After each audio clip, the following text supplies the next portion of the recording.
Good morning, good morning, good morning. Welcome to Jim's Tip of the Day. When I was a kid, I remember my dad and us kids would, go about once a week to Midland, Texas to buy some cars.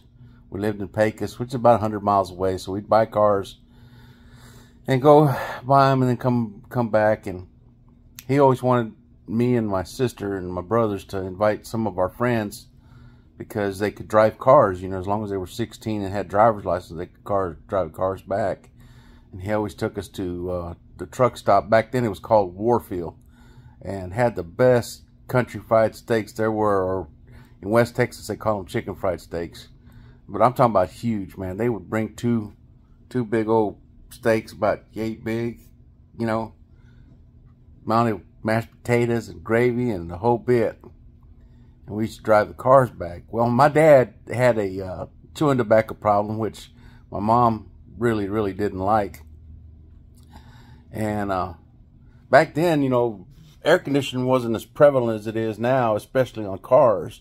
So you might have a nice car, but it was a AC delete, or it didn't have AC, So anyway, most of the time he'd get a station wagon or a four-door car to load us all up and drive us to Midland to pick up the cars, and then we'd all drive back, in separate cars.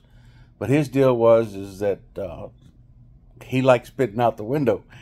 So some of my buddies, they would, want to go with us because, heck, who's going to resist a big old steak, or a big old country fried steak?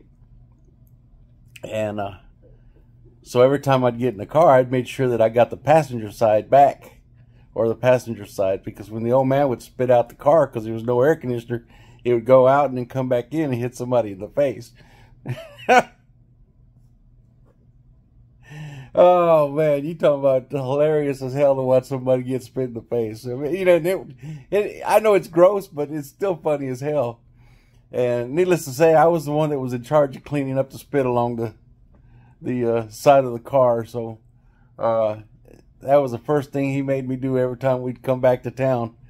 Go, hey, Jimbo, go out there and clean that spit off that car. Yes, sir.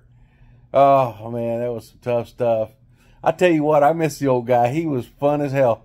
He used to cut up and have a good old time, always cracked up. He loved life, and I'm telling you, I miss him. He died when he was 60 years old. I always thought I was going to die when I was 60. I'm 61, so I kind of beat him a little bit. I hope I don't die anytime soon because I sure love life myself. Anyway, you guys have a blessed day. Bye.